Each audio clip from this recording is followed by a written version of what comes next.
sobre sus emisiones, sí ciertos países en desarrollo, y cuando decían ciertos países en desarrollo pensaban sobre todo en China, en India y en Brasil, no adoptaban a la par de ellos esos mismos compromisos. Porque de alguna manera adoptar compromisos para limitar emisiones en general implica aumentar costos de producción. Y aumentar costos de producción significa perder competitividad en el mercado internacional. Y ningún país quería ceder en eso. Entonces, hoy en día estamos en una negociación sobre estas contribuciones. Ha habido anuncios recientemente del gobierno de Estados Unidos y de China, la semana pasada, donde hay algún compromiso de Estados Unidos de reducir hasta entre el 26 y el 28% sus emisiones con respecto a las que tenía en el año 2005, de China de llegar a un pico en sus emisiones en el año 2030 y a partir de ahí empezar a reducirlas. Es decir, que son buenas señales para un año de negociación muy difícil que se viene en marcha.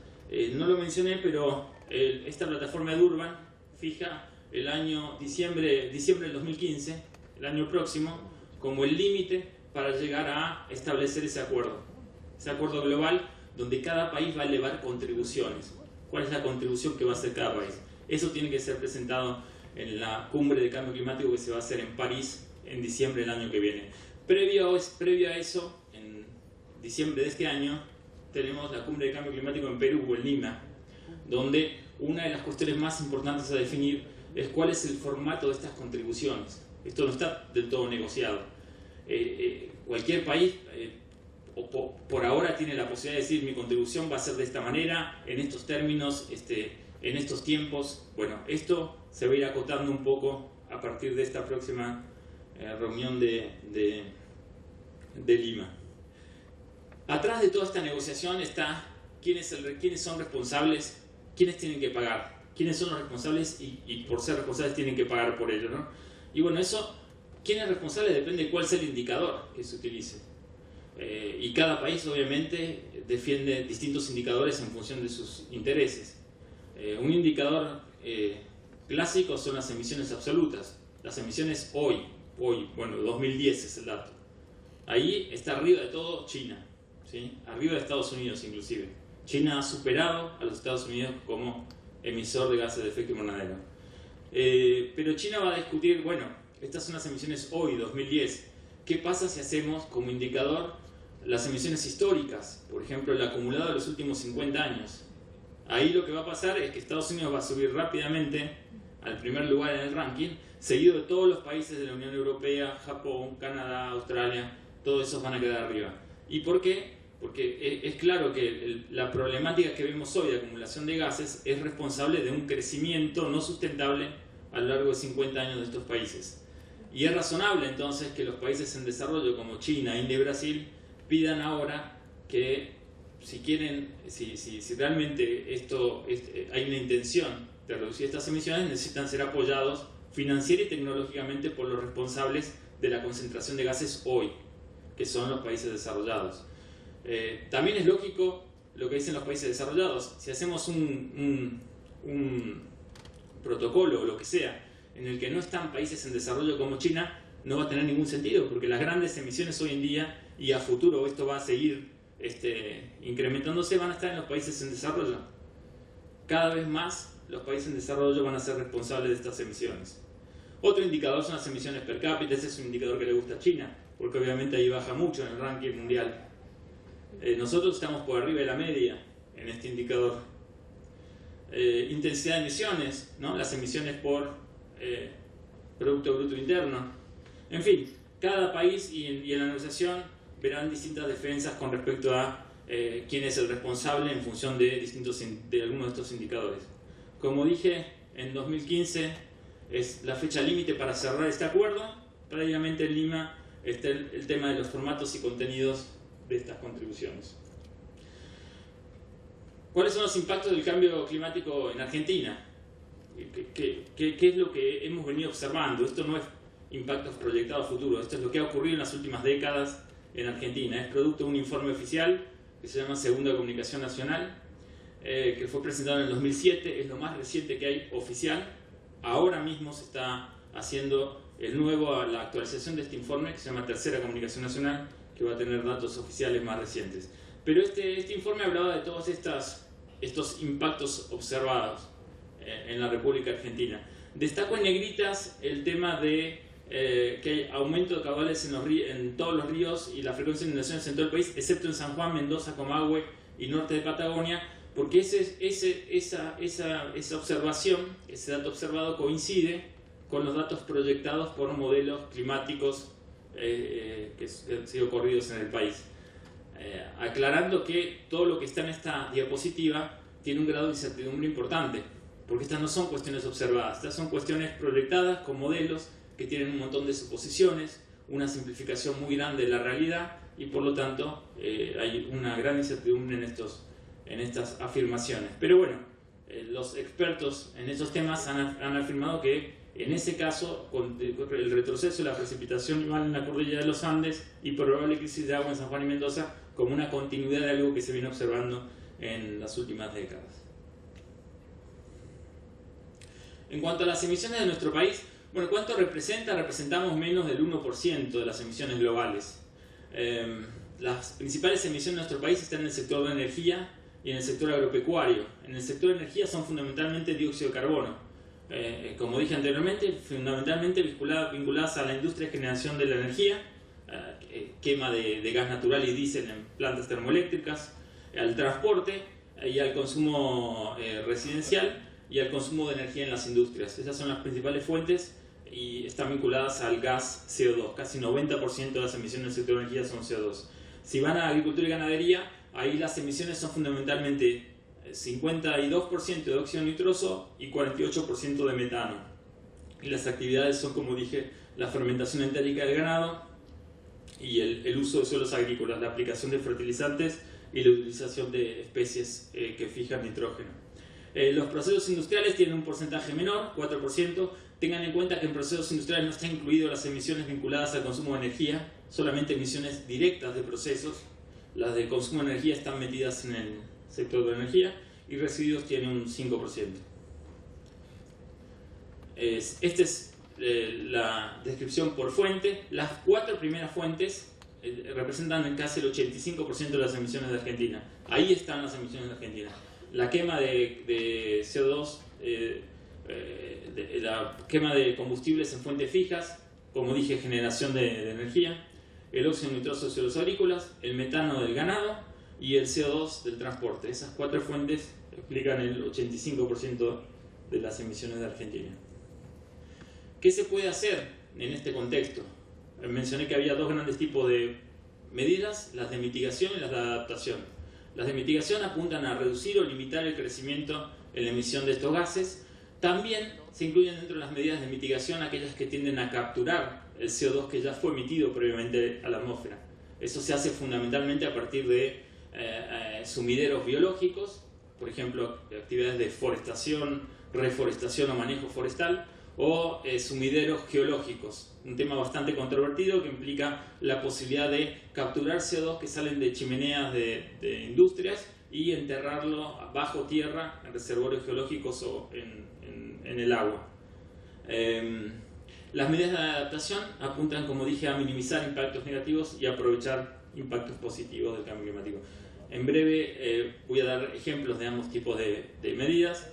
Hay que tener en cuenta que las medidas de mitigación también tienen impactos, así como están los impactos directos del cambio climático, que puede ser el cambio de temperatura, de precipitación, que afecte la productividad de algún cultivo. También hay impactos indirectos del cambio climático o impactos vinculados a las medidas de mitigación. Por ejemplo, el tema de la transformación de los sectores productivos puede tener impactos en el mundo del trabajo, ¿sí? La transformación, un mundo yendo hacia tecnologías limpias no implica necesariamente más puestos de trabajo y no implica necesariamente que tengamos las capacidades para ocupar esos puestos de trabajo. Ese es un tema que hay que tener en cuenta. Y otro tema, y mucho más importante, es el tema del comercio internacional. Como dije anteriormente, reducir emisiones implica en general costos, aumento en los costos. Los países que están llevando adelante estas acciones no quieren pagar ellos el costo sin que sus países vecinos también se hagan cargo de su parte. Y entre las opciones que vislumbran para poder asegurar la equitatividad es la posibilidad de imponer impuestos en frontera vinculados a estándares que tienen que ver con emisiones. Uno muy conocido es la huella de carbono. Es decir, la huella de carbono es un indicador que de alguna manera mide las emisiones de gases de efecto invernadero a lo largo de todo el ciclo de vida de un producto.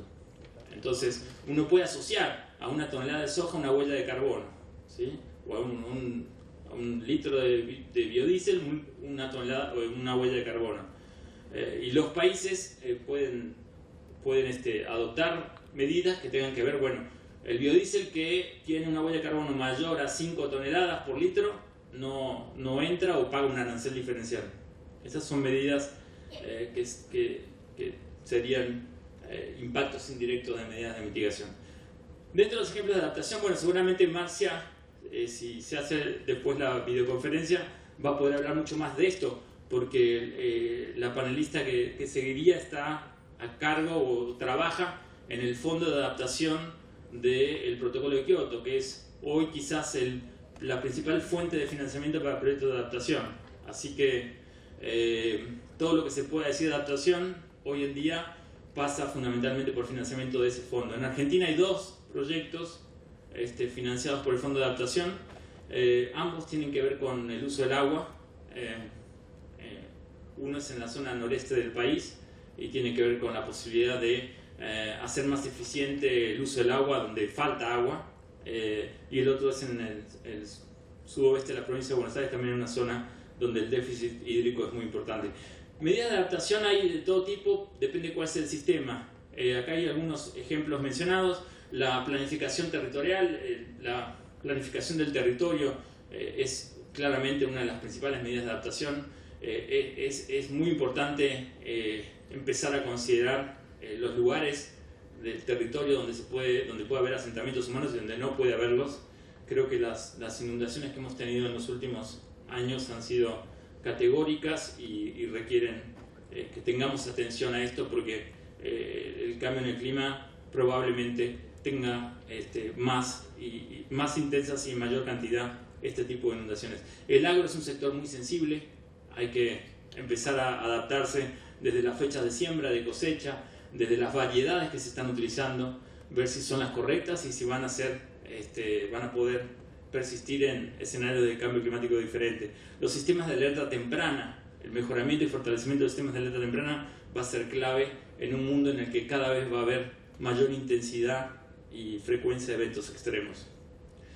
Las medidas de mitigación son diversas, como dije, apuntan a limitar o reducir emisiones, tienen que ver con eficiencia energética en la industria, en las viviendas, cómo hacer viviendas mejor aisladas para que consuman menos energía, en los modos de transporte, cómo fomentar transporte público, bicicletas o cualquier modo que reduzca el auto particular, el incremento de energía renovable en la generación, la mejora nutricional en la ganadería, que puede disminuir las emisiones de metano del ganado, la recuperación y quema de biogás de rellenos sanitarios. Hoy en día en Argentina esto es una alternativa que ocurre en muchos rellenos, la aplicación apropiada de fertilizantes para que no liberen óxido nitroso en exceso, la reducción de la tasa de deforestación. Una fuente importante de emisiones es la deforestación, el incremento de la captura por la forestación, reforestación y manejo forestal.